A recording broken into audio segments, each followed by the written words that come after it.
e a possibilidade da existência de uma inversa, de uma função inversa a uma certa função dada. Para isso, eu venho para o quadro e convido vocês a observar de novo, três exemplos. Um exemplo de uma função injetora, o exemplo de uma função sobrejetora, e o exemplo de uma função bijetora. Então, observa que nesse primeiro exemplo, vamos imaginar que eu tivesse novamente uma relação de A para B, onde aqui eu tenho os números 1, 2 e 3, únicos elementos do conjunto A.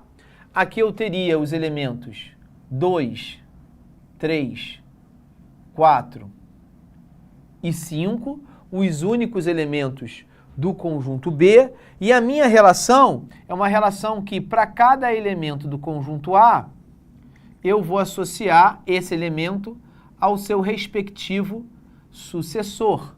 Tá certo? Então, é fácil notar que nesse exemplo, o A relaciona-se com o seu sucessor, o 2 relaciona-se com o seu sucessor, o 3 relaciona-se com o seu sucessor.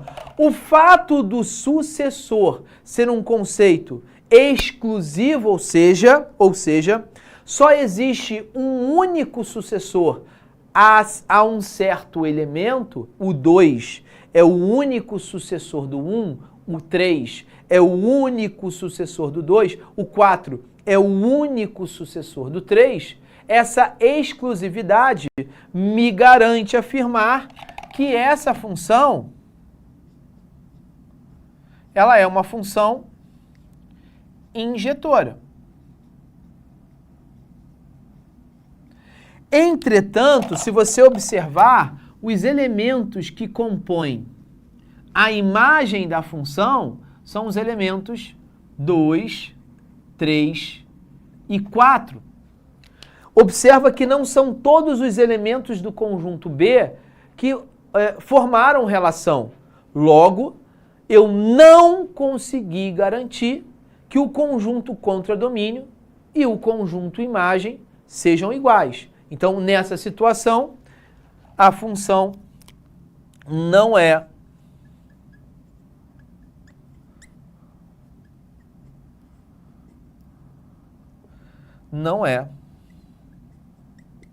sobrejetora.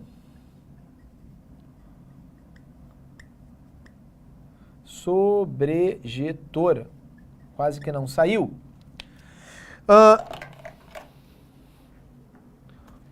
Vamos dar aqui uma moral ao título.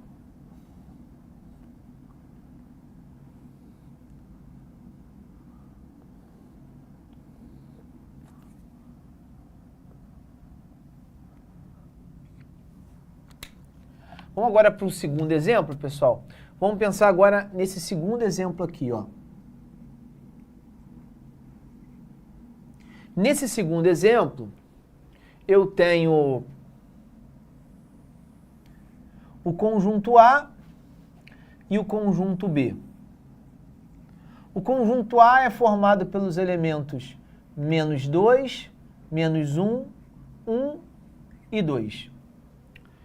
E nessa situação, eu só tenho dois elementos, o 1 e o 4, no conjunto B.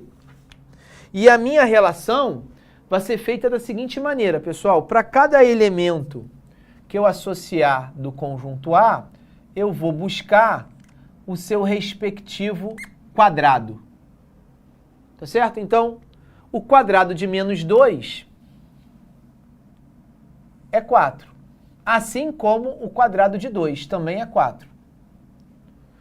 O quadrado de menos 1 é 1, tal qual o quadrado de 1. Ele também é 1. Então, a relação foi estabelecida. E como você pode observar, essa relação ela já não é mais uma relação injetora. A função, ela não é mais uma função injetora, porque o 4 não é exclusivo de um certo elemento do domínio. Ele se relaciona com mais de um elemento no domínio. Então, essa função é um exemplo de uma função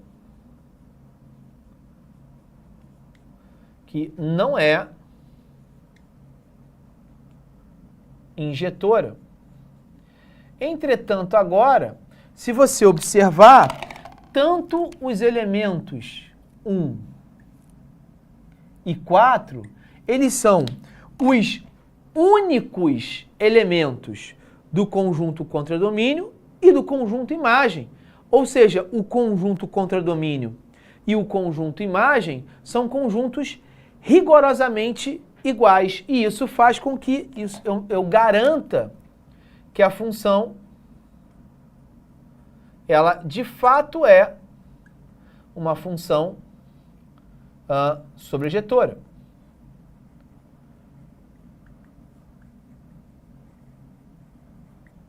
Por fim, o meu terceiro exemplo, imagina que você tivesse os elementos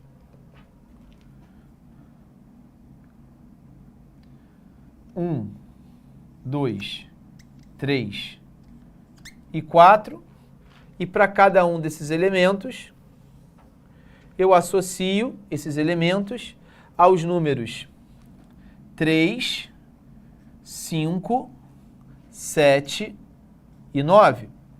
E como é que eu vou fazer essa associação? Para cada elemento de x, eu vou associar esse elemento ao seu dobro somado uma unidade.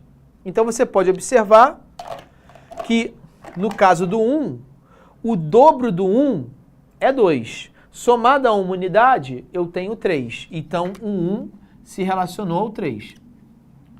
Já se x é igual a 2, 2 vezes 2, 4. Somado a 1, 5.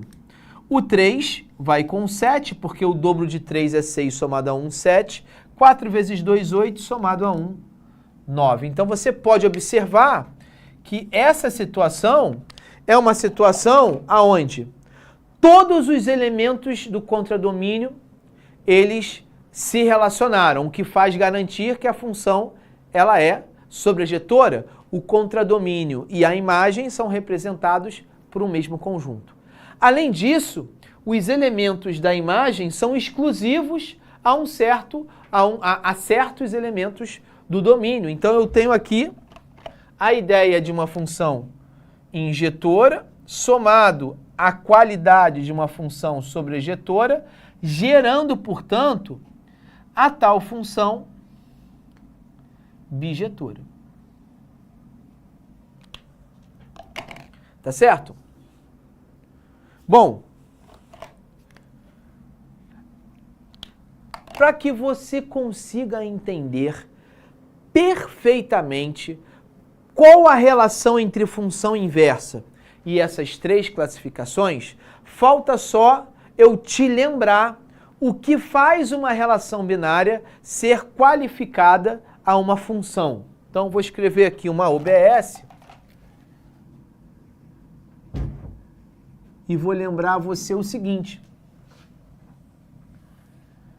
Para que uma relação entre dois conjuntos, A e B, para que exista uma função, faz-se necessário, atenção agora, que todos os elementos do conjunto domínio se relacionem. Então é necessário que todos os elementos desse conjunto formem setas. Essa é a primeira condição. Ninguém daqui pode ficar sem seta. E mais do que isso, não pode existir mais de uma seta para um elemento do domínio. Só pode existir uma única seta. Então, uma relação como essa, o A foi para o 3, o B foi para o 1 e o C foi para o 2, exemplifica um caso de função. A relação de A para B, a relação acima é uma função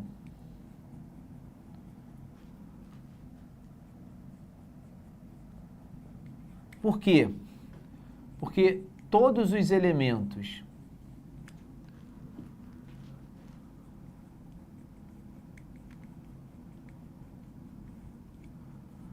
do conjunto A se relacionam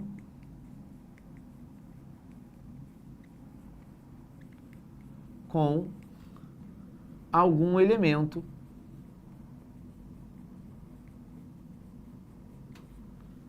do conjunto B.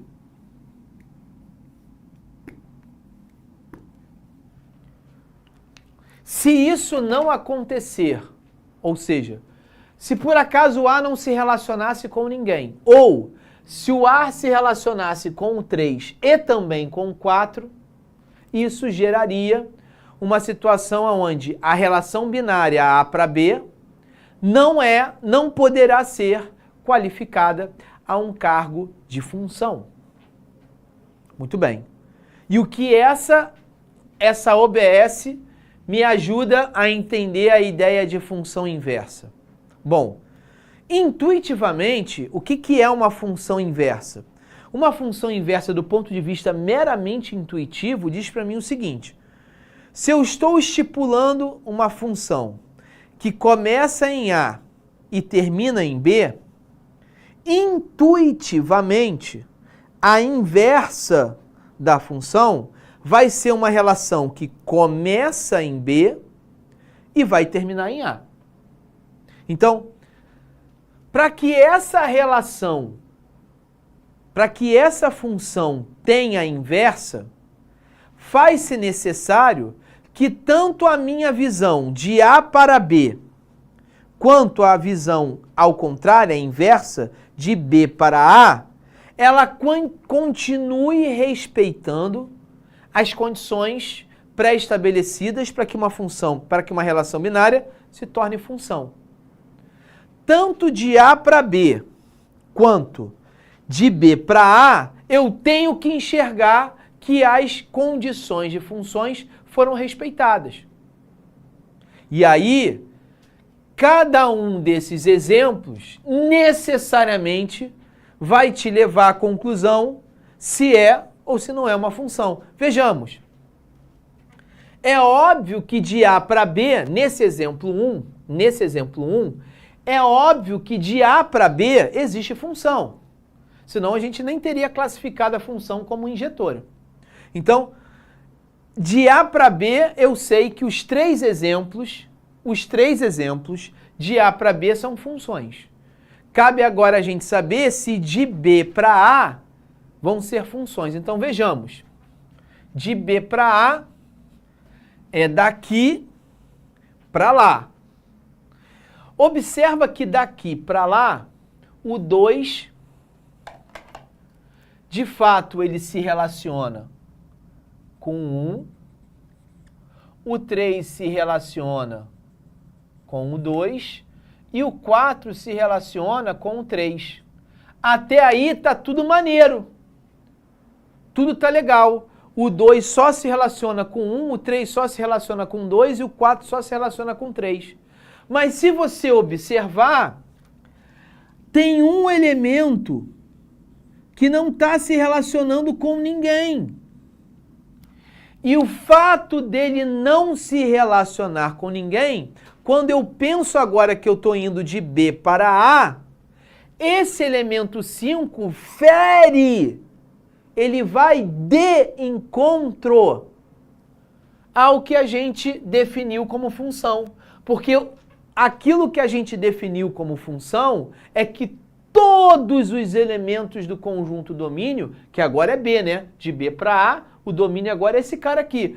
Todos os elementos desse cara tinham que se relacionar. Como o 5 não se relacionou, ele não gerou função. E se ele não gerou função, eu tenho a ida, mas eu não tenho a volta. E como eu não tenho a volta, eu posso já condenar, já posso dizer que essa função,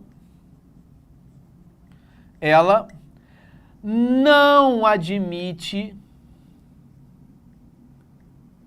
inversa.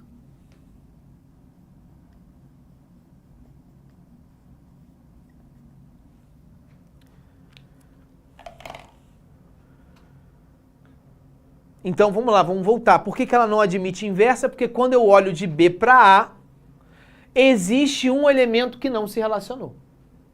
Bom, agora, entendendo mais ou menos como é que funciona essa mecânica de ter ou não ter função inversa, eu vou para o meu exemplo 2. Quando eu olho o meu exemplo 2, eu observo que o que tinha acontecido de ruim no primeiro exemplo não está mais acontecendo de ruim no segundo exemplo.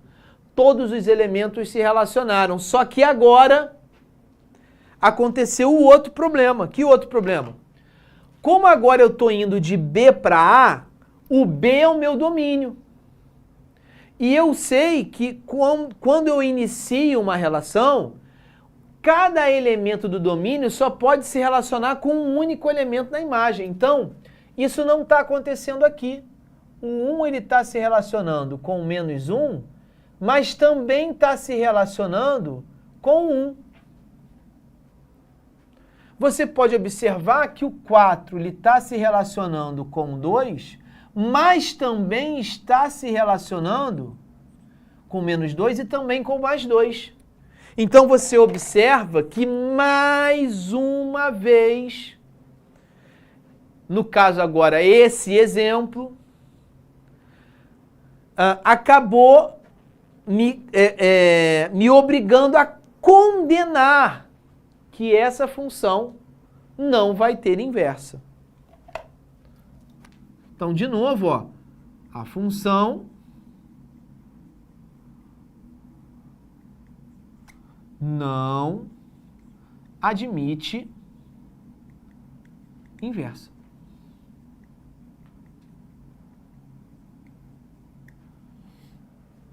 A função não admite inversa. O que vai me levar a uma conclusão óbvia. E qual é a conclusão óbvia? O terceiro exemplo vai ser a salvação, vai ser a nossa salvação. Por quê? Porque todos os elementos do conjunto B, quando eu quiser voltar a fazer a suposta inversa, todos eles se relacionaram e o 3, ele só se relacionou com o 1, o 5 só se relacionou com o 2, o 7 só se relacionou com o 3 e o 9 só se relacionou com o 4. Então, observa que as duas coisas aconteceram. Que coisas? Todos os elementos do conjunto B se relacionaram e essa relação foi de 1 para 1, com a chamada relação para cada elemento do domínio, um único elemento da imagem. Ou seja, essa situação, aí sim, essa função, ela admite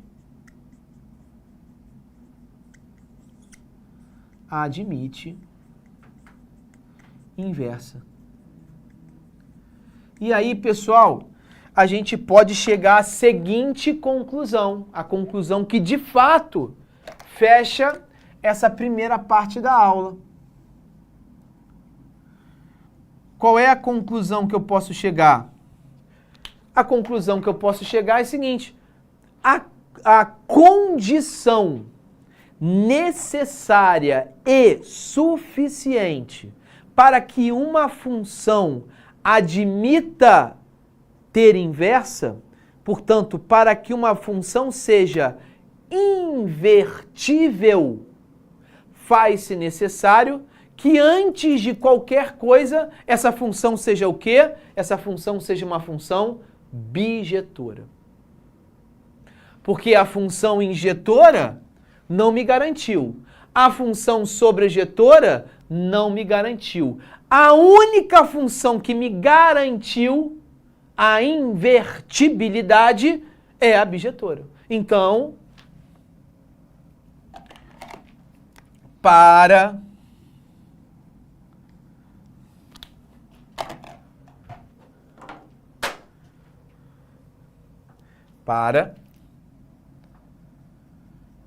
que uma função admita inversa,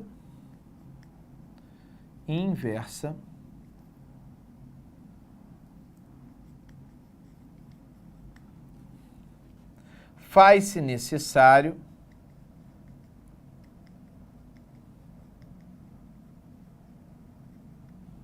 que ela seja bijetora.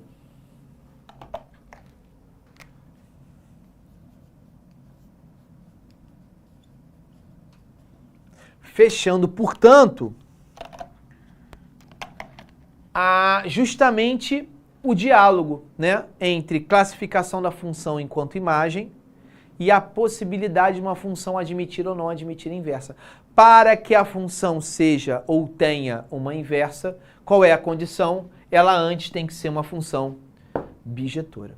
Beleza? É hora, portanto, do seu print time, o primeiro print time dessa aula. Tranquilo? Enquanto você printa, eu vou responder ao primeiro problema. A primeira pergunta. A Sá me pergunta, prof, eu fiz essa pergunta na outra aula, mas o senhor não viu. Eu não vi, peço 1000 desculpas. As imagens são exclusivas? Vão ser exclusivas nas funções injetoras? Positivo. Positivo. Qual é a condição para que a função seja classificada como injetora? As imagens devem ser exclusivas. Perfeito, excelente, certo? É exatamente isso. Tranquilo? Mais alguma pergunta, pessoal? Estou aqui à disposição de vocês. Vamos ver se a gente tem um pouquinho mais de pergunta aí. Beleza. Beleza. Depois, se tiver mais pergunta, depois eu vou tentando responder da melhor maneira possível, tá, pessoal? Então, vamos lá, galera. Uma vez que eu já tentei aqui explicar o conceito da função inversa, como é que a gente pode aplicar isso para um ambiente um pouco mais, digamos assim, complexo, né? Sem conjuntos, e sim com gráfico cartesiano e com leis de formação, né? Como é que eu sei, por exemplo, vou apagar aqui, tá, pessoal?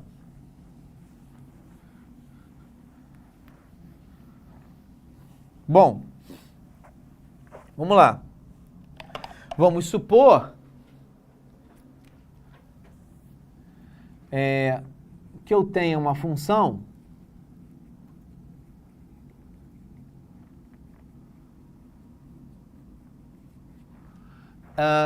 que seja definida dessa maneira, olha. F de x é igual a 2x mais 1. E o meu objetivo é que a gente calcule a sua inversa.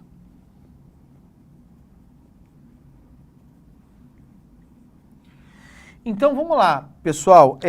A primeira coisa que eu faria numa situação dessa, né, seria provar, para que tenha inversa, a primeira coisa que eu tenho que provar é que essa função é uma função bijetora. E antes, eu esqueci de um detalhe aqui, senão não vai sair, preciso definir quem é o domínio e quem é um contradomínio, senão a função não sai. Então, só preciso dizer o seguinte. Essa função que eu estou chamando de f é uma função onde o contradomínio, o domínio é o conjunto dos reais. E o contradomínio também são os reais. E essa função, agora sim, é 2x mais 1. Então, quando eu escrevo essa coisa maluca aqui, ó, eu estou dizendo que o contradomínio da função são os reais. E o domínio da função também são os reais. Tá ok? Isso é importante definir no início da questão, porque senão a gente fica perdido. A gente não consegue dar continuidade à questão. Beleza? Bom, agora sim. Essa função 2x mais 1, pessoal, não sei se você concorda comigo, não sei se você assistiu essa aula, mas ela é uma função de primeiro grau. Tá certo? E por ela ser uma função do primeiro grau, o gráfico dessa função é uma reta. O gráfico dessa função é uma reta. Então, quando eu for desenhar a reta dessa função, se você esqueceu como a gente esboça gráfico de função no primeiro grau, como é que a gente vai desenhar uma reta, convido vocês a assistirem a aula função do primeiro grau. Eu vou ser bastante rápido aqui, vou resumir bastante a minha resolução. Eu, para encontrar o gráfico dessa função, eu vou chutar dois valores para essa função. Como é que eu vou fazer isso? Eu vou encontrar uma tabelinha, vou fazer uma tabelinha. Como eu sei que o gráfico dessa função é uma reta, e para eu definir uma reta, eu só preciso de dois pontos conhecidos dessa reta, então o que eu vou fazer? Vou montar uma tabelinha de x para f de x e vou chutar dois valores para x. Vou chutar, quando x é igual a zero, o f de x é 2 vezes 0 mais 1, 2 vezes 0, 0, mais 1 é 1. Então, o meu primeiro par ordenado é x igual a 0, y igual a 1. Eu nem precisaria fazer muita conta, porque quem estudou função inversa sabe que quando x é igual a 0, o y necessariamente é igual ao coeficiente b. E um outro valor que eu poderia aqui pensar é x igual a meio. Quando x é igual a meio, 2 vezes a metade somado a 1, 2 vezes a metade é 1, somado a 1 dá 2. Então, o par ordenado que eu encontrei aqui é x igual a meio, y igual a 2. Tá certo? Poderia até aqui, estou pensando, eu vou fazer isso. Vou chutar o valor x igual a menos meio, fica melhor. 2 vezes menos meio dá menos 1. E menos 1 somado a 1 dá 0. Então fica menos meio e 0. Fica mais fácil, né? Até para eu desenhar fica mais fácil. Então aí com isso, quando x é igual a 0, o y é igual a 1. Está aqui o 1, ó. X igual a 0, y igual a 1 é esse ponto que fica aqui, ó. E o outro ponto, x igual a meio, x igual a menos meio, y igual a 0, agora esse pontinho está aqui, ó. Com isso eu encontrei o gráfico da função f.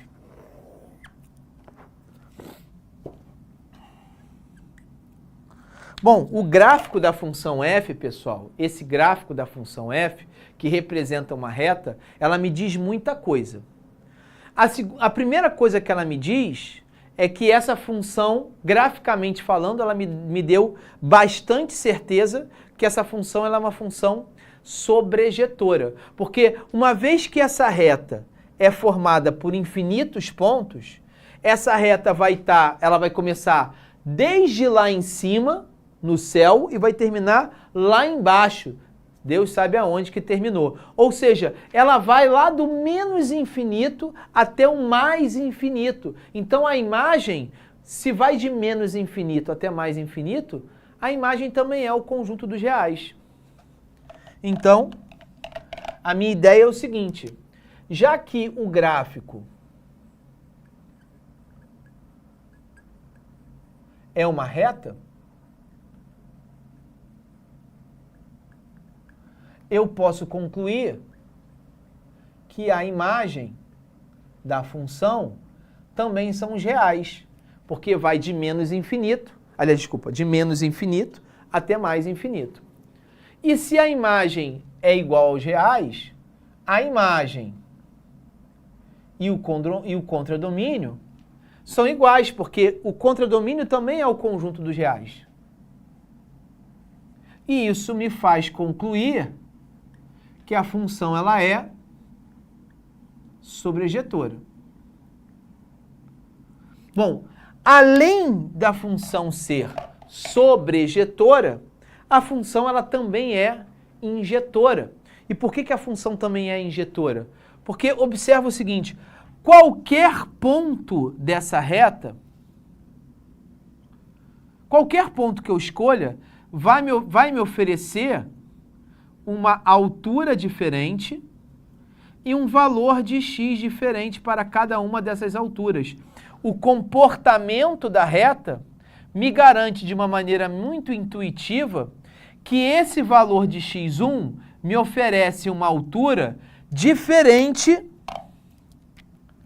desse ponto, que me oferece um valor diferente do outro e uma altura diferente da outra. Qualquer par de pontos que eu vá comparar, pontos distintos, vão me dar abscissas diferentes e ordenadas diferentes.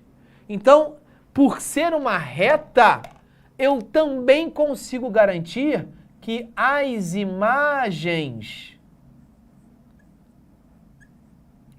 elas são exclusivas.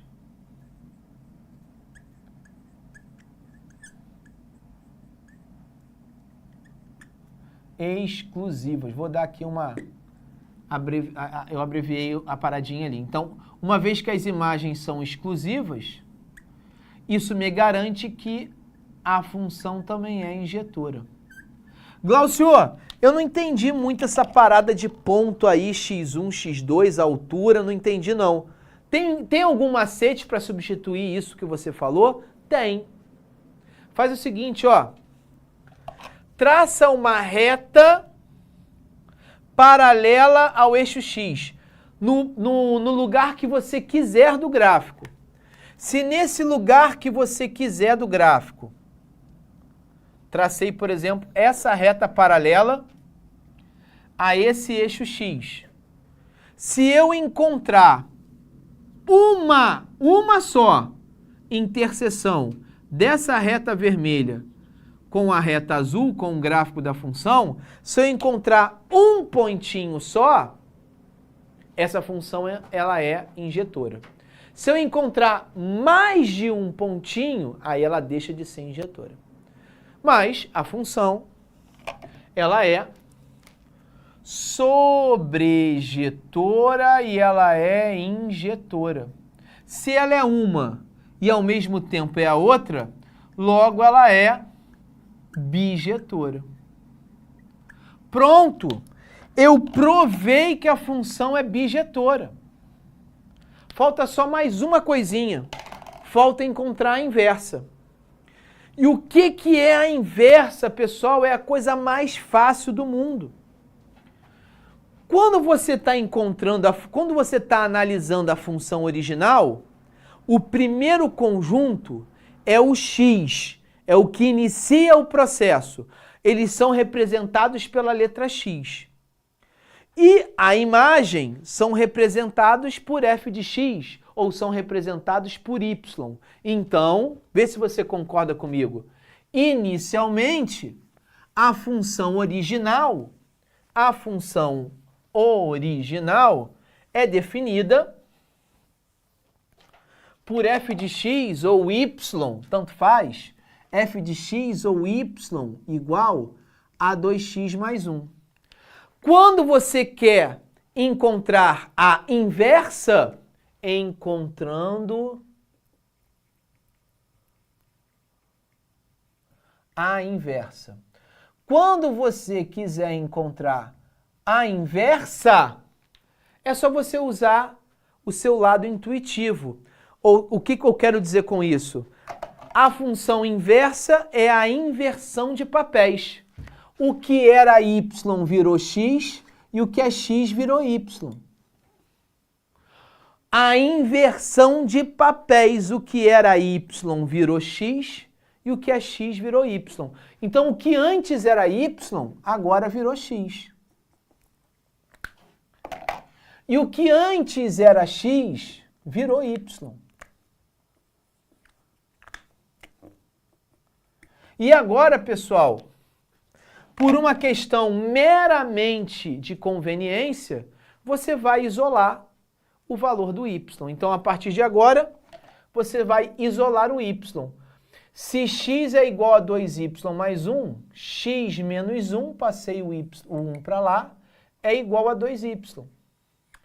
E o que está multiplicando passa para o outro lado dividindo, então x menos 1 divididos por 2 é igual a y. Ou se você quiser, y é igual a x menos 1 dividido por 2. Por uma questão somente de nomenclatura, só por nomenclatura, para você informar ao leitor da sua resolução que você acabou de encontrar a inversa, você vai, em vez de escrever y, você vai escrever f de menos 1 de x, isso é o símbolo que representa a inversa de uma função, isso é igual a x menos 1 igual a 2. Ou seja, na prática, se para eu sair do conjunto A e ir para o conjunto B, eu preciso dessa fórmula, para que eu faça o caminho ao contrário, de B para A, eu sou obrigado a utilizar essa fórmula. Ok? E com isso, último print time da noite. Você fez o seu último print time. Enquanto você está printando, eu vou para a última pergunta da noite. A Emanuele perguntou, prof, como vou saber se a função possui inversa? Se a questão só me oferece a função e não o conjunto domínio. Isso não vai ser, Emanuele, isso não vai ser possível, tá? Existem duas situações em que a questão vai te obrigar, ela vai se obrigar a dar o domínio. Quais são as possibilidades? Ou de uma maneira explícita, tal qual eu fiz aqui, ele oferece o domínio e o contradomínio, ou através do contexto do problema. Como assim, Glaucio? Bom, vamos imaginar que eu e Renan, meu amigo diretor, que está aqui nessa batalha até as 9h13, estivéssemos jogando futevôlei. Mas eu não sou a bola. Eu estou jogando futevôlei com meu amigo Renan. E, por uma questão meramente mentirosa, nós dois juntos fizemos 10 pontos. Isso é uma mentira. Mas vamos só para vocês entenderem, eu e Renan juntos fizemos 10 pontos nesse jogo. Você concorda comigo que não existe, por pior que eu seja, e acreditem nisso, eu sou, por pior que eu seja na prática do futevôlei, você concorda comigo que jamais eu conseguiria fazer algum tipo de pontuação negativa? Você concorda comigo que, por pior que eu seja, eu não vou conseguir fazer 0,5, 0,6, 3,2 pontos? Ou eu faço 1, ou eu faço 2, ou eu faço 3, ou provavelmente o que vai acontecer é que eu não vou fazer ponto algum, o Renan vai fazer todos os 10. Mas observa que o contexto do problema, Emanuele, o contexto do problema me obriga a admitir que o domínio desta função terá de ser o conjunto dos números naturais. Porque não existe menos um ponto nesse jogo de futevôlei e não existe ponto quebrado. Então, nesse contexto, só cabe a mim pensar que o contradomínio da função é o conjunto dos números naturais. Então, o problema te oferece de forma explícita ou a partir do contexto do problema, que cabe ao candidato interpretar esse contexto. Beleza? E com essa tremenda piada de mau gosto, que foi eu jogando futevôlei com meu amigo Renan, que vocês não mereciam essa hora da noite, vocês escutarem uma baboseira dessa, é que eu me despeço, porque também não tem mais nada para contar pior do que isso, nessa noite de hoje. Agradeço demais a audiência, a perseverança, a persistência de vocês. E quarta-feira, reiniciaremos com as funções exponenciais e as funções logarítmicas. Beleza, galera? Então é isso. Um forte abraço, valeu! Tchau! Assista nossas aulas a hora que você quiser. Vem com o Pro, o cursinho online que mais aprova no Enem. Assine em proenem.com.br. We gotta celebrate the beauty of the world that keeps on giving.